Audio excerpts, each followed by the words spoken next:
you in my life, no. So cry, cry, cry, you don't even have to try. Don't even have to try. What's up, guys? Just finished taking some rubbish out. And I grip the bar Hanging out washing. as hard as I possibly can. Watching some Jeff Nippard right now. And here you want to think Yeah, it's Tuesday, January 16th. Yeah, I actually just finished an edit over there before. You'll see that on Instagram tonight, or whenever I post this video. Need to kind of clean up around the couch. Got some food there. Just need to clean up all this place before everyone gets back. Yeah, morning, guys. We're going to fuck up some heavy ass squats. It is morning. It is, mate. Nearly 7 o'clock. So I caught up with you guys in the afternoon after doing all the washing.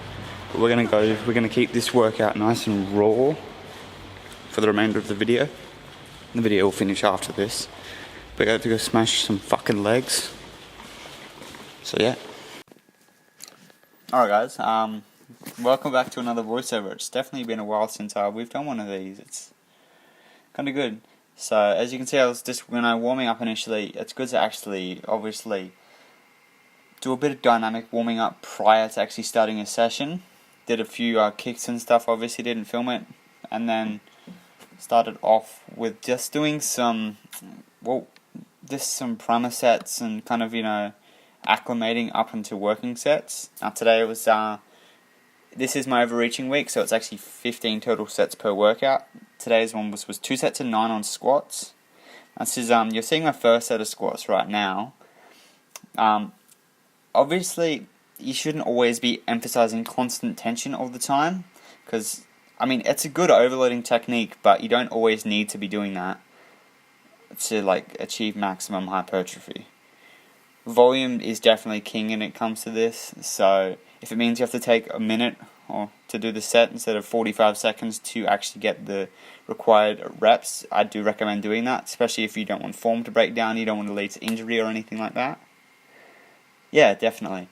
So that was only the one set that actually got recorded, unfortunately, because well, we filmed the next set, but it just didn't save, and it was a shame because the next set was freaking awesome. Like, just my ability to execute the movement. And a tip for you guys is, if you do low bar squat like me, always initiate the movement with your lower half. We can always want to like almost initiate it with our lower back for some reason, because high bar squatting, you have to actually like initiate it in 2 certain points to start with, but it's much different for a low bar squat.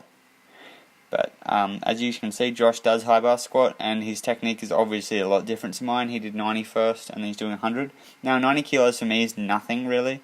It's just more so teaching myself the technique and stuff, because my next phase that I'll be doing after doing a half-week deload next week will be a strength phase. So it's teaching my body the exact movements properly again, so I can overload them correctly.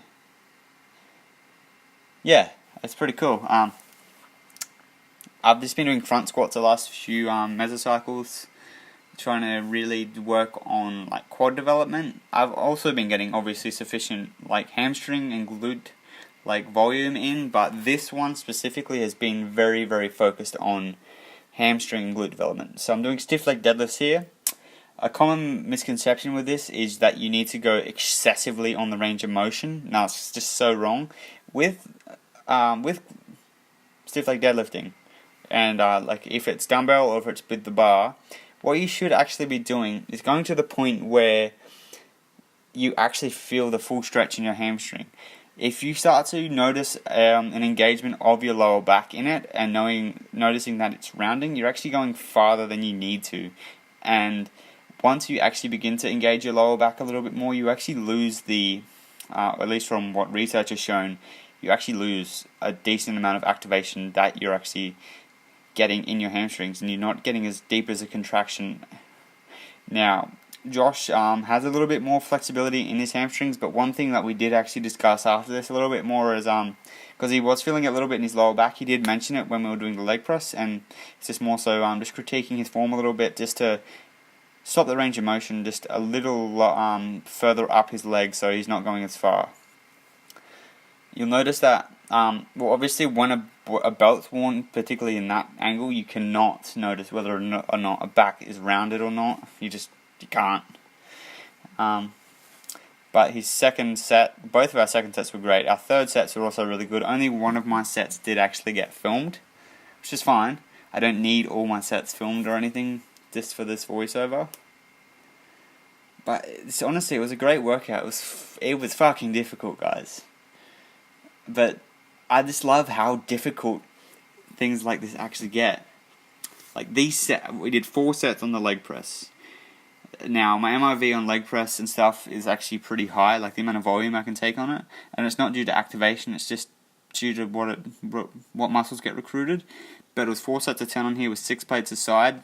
Feet very high up because we were prioritizing glutes and hamstrings in this, because the last few mesocycles have all been quad emphasis. So feet placed lower, range of motion's different. This, especially even where you finish the movement, you don't do as deep a range of motion on it because you don't need to actually maximize the activation of your quad. I got a bit hesitant there with the footage, I just started like moving it around. Josh was checking his hand because from the stiff leg deadlifts, obviously your grip starts to become a bit of an issue with it because, well, this is the amount of time that actually takes to finish the set and the loading necessary to achieve the overload from the stiff leg deadlifts. But guys, we're coming to the end of the voiceover here because the raw footage is actually coming back. So thank you guys so much for listening to this short little voiceover, and I'll catch you guys in the next one. Peace.